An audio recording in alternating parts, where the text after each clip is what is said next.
को प्रणाम। हम पढ़ रहे हैं वाग्मी उपासना समर्पण योग अध्याय 10 और ये जीवन यात्रा है। ये वाग्मी नहीं है, पूरे संपूर्ण जीवन की नहीं, आत्मा की यात्रा है। मतलब अगर किसी ने ये वाग्मी आत्म स्तर पर जी लिया तो मुझे लगता है सारे जन्म सफल हो जाएंगे। हर जन्म में वो गुरु शक्ति, गुरु तत्व और ये ज्ञान जो अनुभव के स्तर पर आ जाएगा वो तो साथ ही रहेगा। तो आइए प्रार्थना करें कि गुरु तत्व का सूक्ष्म सानिध्य हम सभी को हर पल हर जीवन मिलता रहे। इसी भाव के साथ एक गायत्री मंत्र। ओम भूर्भुवः स्वः तत्सवितुर्वरेण्यं भर्गो देवस्य धीमहि धियो यो नः प्रचोदयात्। अब आगे बढ़ते हैं। कल गुरुदेव हमें समझा रहे थे चमत्कार कुछ नहीं होता। चमत्कार is simple the thought process. जो हमसे नहीं हो रहा, सामने वाले से हो पा रहा है, वो चमत्कार है। छोटे बच्चे से लिखना नहीं आ रहा, बड़े लोग लिख पा रहे हैं, छोटे बच्चे के लिए चमत्कार है। और जब छोटा बच्चा उस बड़े बच्चे की जैसे स्थित हो जाता है, उसे खुद लिखना आ जाता है, तो वो सहज है। तो चमत्कार कुछ नहीं है, चमत्कार बस एक प्रक्रिया है, इवॉल्वमेंट है। और जब हम जो इवॉल्व नहीं हो पा रहा है उस जिस लेवल पर, उसको वही चीज चमत्कार लग रही है। और दूसरा, उच्च स्थिति में जाने का एक ही जो है सूत्र है, वो है जड़वाद से अध्यात्मवाद की ओर जो है शिफ्ट होना, यानी बॉडी कॉन्शियसनेस से सोल कॉन्शियसनेस की तरफ बढ़ना एक तरह से। और जड़ता से आत्मा की ओर बढ़ना, अपने भीतर की ओर बढ़ना। उसके अलावा सारी शक्ति हमारे भीतर है। हमें अपनी भावनाओं को, जैसा हमारी भावनाएं होंगी वैसे ही सब कुछ मैनिफेस्ट होगा। अब आगे गुरुदेव लिख रहे हैं कि हमें परिस्थितियों को बदलने की चेष्टा नहीं करनी चाहिए। कई बार हम उसमें बहुत हाथ पैर मार के अपनी एनर्जी को वेस्ट कर देते हैं। क्यों? कारण यह है कि प्रत्येक परिस्थिति में से हम बहुत कुछ शिक्षा प्राप्त कर सकते हैं। कल एग्जैक्ट यही बात पे गुरुदेव ने एंड कराया था कि हर सिचुएशन तो मुझे कुछ सिखाने आई है। हमारे भीतर ईश्वर ने जो शक्ति प्रदान की है, यदि हम उसका उचित उपयोग करने लगे तो हमारी वर्तमान परिस्थिति हमारे लिए कल्याणकारी सिद्ध हो जाएगी। लाइफ में जो भी कुछ आ रहा है, कुछ सिखाने आ रहा है, अपने एंटीने ओपन रखने और हम सीख सके, इसके लिए तैयार रहना है। यही सिद्धांत वंश परंपरा के संस्कारों पर भी लागू होता है। अनेक व्यक्ति पूछा करते हैं कि क्या उन पर संस्कारों की विजय प्राप्त की जा सकती है। ऐसा प्रश्न वे ही लोग करते हैं जिनको अपने स्वरूप का ज्ञान नहीं। अन्य विषयों की तरह इसका भी उत्तर यही है कि इसका आधार हमारी मनोवृत्ति पर निर्भर करता है। अगर हम यह मान लेते हैं कि वंश परंपरा के सिद्धांतों पर विजय प्राप्त करना संभव नहीं, तो फिर हमारी स्थिति जैसी की तैसी रहेगी। पर जैसे जैसे हमको अपने स्वरूप का ज्ञान होता जाएगा और हम आत्मशक्ति की प्रचंडता अनुभव करते जाएंगे, वैसे वैसे ही पुरानी परंपरा के संस्कार भी घटते जाएंगे। जब इस प्रकार की प्रगति करते करते हमको अपने आत्म स्वरूप का यथार्थ ज्ञान हो जाएगा, तब वे संस्कार जड़ मूल से नष्ट हो जाएंगे। इस संबंध में एक मनीषी का कथन है। इसको कथन को पढ़ने से पहले ये समझ लेते हैं कि गुरुदेव इस पैराग्राफ में क्या कह रहे हैं। अब ये समझ लो कि वंश परंपरा भी तो बॉडी कॉन्शियसनेस है कि मैं इस वंश से हूँ, ये जेनेटिक है, ऐसा है वैसा है। तो अगेन हम बॉडी कॉन्शियसनेस से चल रहे हैं और इसलिए हम सोच रहे हैं कि ये संस्कार तो जाएगा नहीं। वो संस्कार गहरा जरूर हो सकता है क्योंकि वो पेरेंटल फोल्डर है, वंश का फोल्डर है, लेकिन इतना गहरा थोड़ा ना हो जाएगा कि आत्म स्तर से भी ऊंचा हो जाएगा।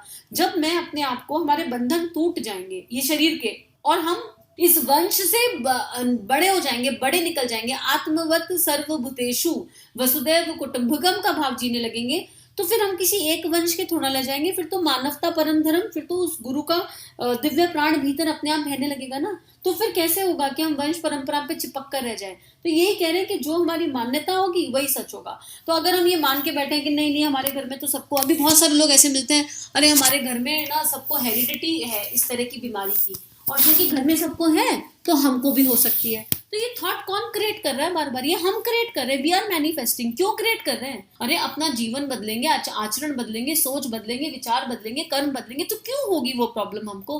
तो यही बात गुरुदेव समझा रहे हैं। अब इसमें एक मनीषी का कथन है डबल कोट्स में, ऐसी एक भी आदत नहीं है जिस पर विजय प्राप्त ना की जा सकती हो। ऐसा कभी मत कहो कि यह दूषित प्रवृत्ति तो हमको अपने बाप दादा के संस्कार रूप में प्राप्त हुई है। यह भी मत कहो कि अमुक प्रकृतिदत्त आदत जीवन को निरस बनाती है अथवा हानिकारक कार्यों की तरफ प्रेरित करती है। वही अगर गुरुदेव पूरा ना विज्ञान समझा रहे हैं भावनाओं का और थॉट प्रोसेस का, मैनिफेस्टेशन का। अब हमें अगर कुछ सोचना भी है ना अपने बाप दादाओं के संस्कार के बारे में, तो कुछ तो अच्छा मिला होगा, उस पर फोकस कर सकते हैं क्या? अगर अपने आप अच्छे पे इतना फोकस कर लो कि जो वीकनेस है वो नलीफाई हो जाए, पूरी तरह खत्म हो जाए। तो यही कह रहे हैं कि इस तरह की सोच नहीं रखनी है, क्योंकि मैं एक छोटा सा वंश नहीं, कुएं का मेंढक नहीं हूं। अभी 2-3 स्वाध्याय पहले गुरुदेव ने समझाया था, अगर कुएं का मेंढक बन के रहना है तो ये सब कुछ लागू है, फिर तो वंश परंपरा भी लागू है और फिर तो सब कुछ लागू है, एंसिस्टर के सारे रूल्स रेगुलेशन सब लागू है। लेकिन अगर कुएं से उस समुद्र की तरफ जाना है जिसका कोई और छोर ही नहीं है, तो फिर कहाँ ये सब हम पे इम्प्लीमेंट होगा। तो यही बात गुरुदेव समझा रहे हैं। आपके पिता और पितामह के साथ भी वही शाश्वत शक्ति मौजूद थी, वही आपकी वास्तविक उत्तराधिकार है, वही अत्यंत सुंदर, दृढ़ और दैवी है। उस पर विश्वास रखने वाले को विजय प्राप्त होना निश्चित है। ये कितना सुंदर डेफिनेशन दे दिया गुरुदेव ने। भाई हमारे पिता और पितामह, हमारे एंसेस्टर भी तो उसी दिव्य प्रकाश का एक अंश है, उसी आत्मा का, उसी परमात्मा का एक अंश है। तो हम भी उसी परमात्मा का एक अंश, हम इस पे तो फोकस कर सकते हैं ना कि वो कहाँ से आए, वो भी तो कहीं से आए और वो भी सूर्य के प्रकाश का रिफ्लेक्शन है, हम भी सूर्य के प्रकाश का रिफ्लेक्शन है। पहचान में आ जाए, अनुभव के स्तर पर आ जाए तो वननेस है। ऐसी एक भी उच्च पदवी नहीं है जिस पर आप आरूढ़ ना हो सके। आपसे अब तक चाहे जैसी भूल हुई हो तो भी सुस्त ना बनकर ईश्वरीय रक्षा रूपी ढाल पर निर्भर रहकर प्रयत्नशील बने रहो। जीवन में अगर आप ये सोच रहे हो कि अरे अब तो हमारी उम्र 40 हो गई, 50 हो गई, ऐसी हो गई, वैसी हो गई और बहुत लेट हो गया, इस थॉट को भी इरेज कर दीजिए। कोई भी उम्र हो, 60 की हो, 70 की हो, 80 की हो, जब जागे तब सवेरा। अब से लेकर जितना जीवन बचा उसका सदुपयोग किया जा सकता है, क्योंकि ये जो सदुपयोग है ये कारण शरीर पर साथ जाएगा, ये मेरे ऊर्जा शरीर में साथ जाएगा, मेरे चित्त में संस्कारों के जैसे साथ जाएगा। तो अगले जन्म तो यात्रा थोड़ी पहले से शुरू हो जाएगी। हालांकि अगला जन्म देखा नहीं, जाना नहीं, लेकिन हमको पता है कि हमारे साथ जाएंगे। हमारा शरीर तो नहीं जाने वाला है, लेकिन हमारी संवेदनाएं, हमारे संस्कार जरूर जाएंगे। तो डोंट थिंक, ये इस तरह का नहीं सोचना कि जीवन निकल गया अब तो बस कुछ बचा ही नहीं हाथ में। नहीं, जिस पल समझ में आ जाए उस पल से शुरू कर देंगे, बट स्टार्ट करेंगे जहां है वहां से करेंगे, पर शुरू करेंगे। संसार की समस्त वासनाओं पर आत्मा विजय प्राप्त कर सकती है। तुम उस अनंत परमात्मा के एक अंश हो, इसको सदा याद रखो। कहीं पर लिख लेते हैं इसको, बड़ा बड़ा लिख लो हाथ से, कलरफुल सुंदर सा अच्छा सा बना के, और उसको टांग लो, है ना, कहीं हमें हर समय याद रहे कि हम उस अनंत परमात्मा के एक अंश हैं और आत्मबल के आगे कोई और कमजोरी रुक नहीं सकती। आत्मबल के आगे कोई अन्य बल टिक नहीं सकता, आत्मबल के सम्मुख कोई अन्य बल टिक नहीं सकता। कितने ही मनुष्य घटिया किस्म का जीवन व्यतीत करते हैं क्योंकि उनमें व्यक्ति स्वतंत्रता की भावना नहीं होती। क्या आपको इस जगत में प्रभावशाली बनना है, ये हमसे पूछा जा रहा है, तो फिर आप अपने ऊपर ही आधार रखना सीखो, स्वतंत्र बनो। अपने व्यक्तित्व को साधारण मनुष्य की तरह मत समझो।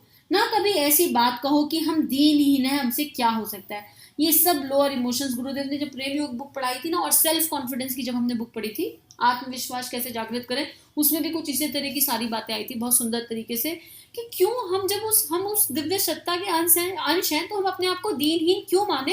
और सबसे ज्यादा इम्पैक्ट पड़ता है लोग जब हमारे बारे में कुछ कुछ रेडिएट करते हैं और कहते हैं, तो उसका बड़ा असर पड़ने लगता है। कान बंद कर लो ना अपने, बिल्कुल पूरी तरह बंद।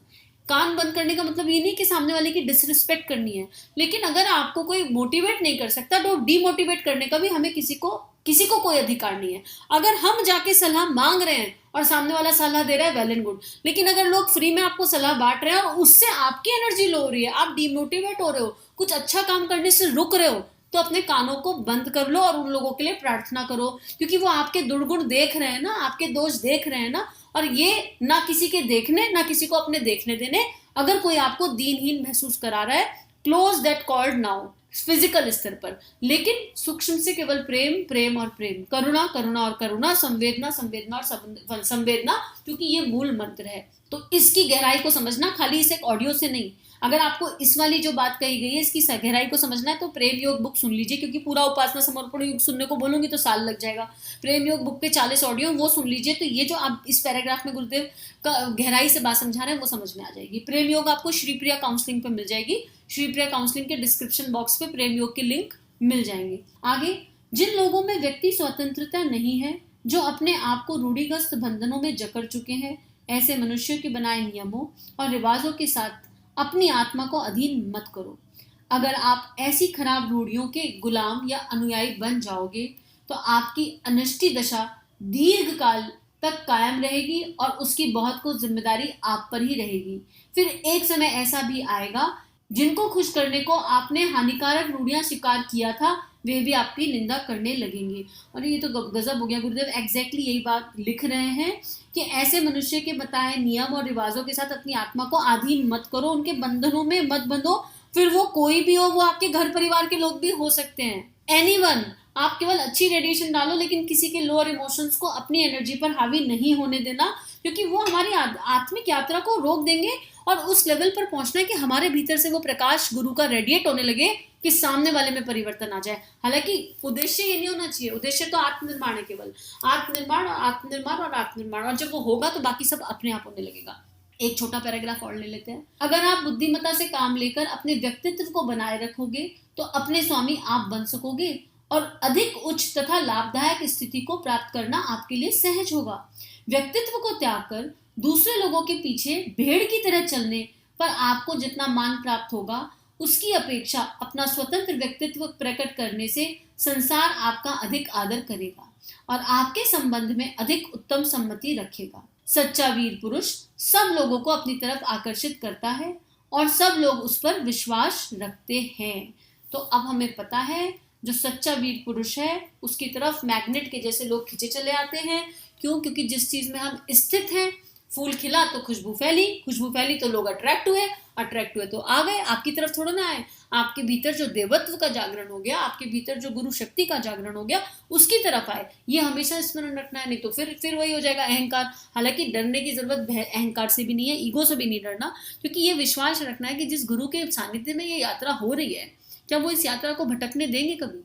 क्या वो हमें गिरने देंगे? और अगर अहंकार आ गया तो पटकियां नहीं लगाएंगे, धोएंगे नहीं, पिटाई नहीं करेंगे, चाहे प्रेम से करें चाहे ऐसे करें। ये विश्वास होना चाहिए कि वो गुरु की शक्ति, मेरे इष्ट की शक्ति, मेरे गुरु तत्व की शक्ति, जो भी शक्ति में आप विश्वास करते हो, वो हर पल, हर क्षण के भी हर क्षण में हमारे भीतर बाहर चारों तरफ रेडिएट कर रही है और हर पल हमारा मार्गदर्शन कर रही है। हमारी चेतना में वो प्रकाश जागृत कर रही है कि कुछ अनुचित करने ही ना दे। ऐसा नहीं कि अनुचित होगा नहीं, होगा, लेकिन हम समझ जाएंगे तो ठीक कर लेंगे और पास्ट के गिल्ट में तो रहना ही नहीं। तो इसी बात के साथ आज का स्वाध्याय समाप्त करते हैं। सभी को बहुत बहुत धन्यवाद। हम सभी का जीवन गुरु तत्व के सूक्ष्म सानिध्य में मंगलमय है। हमारे YouTube चैनल को सब्सक्राइब करें और बेल आइकन को दबाकर ऑल पर क्लिक करें ताकि नोटिफिकेशंस आपको मिलती रहें।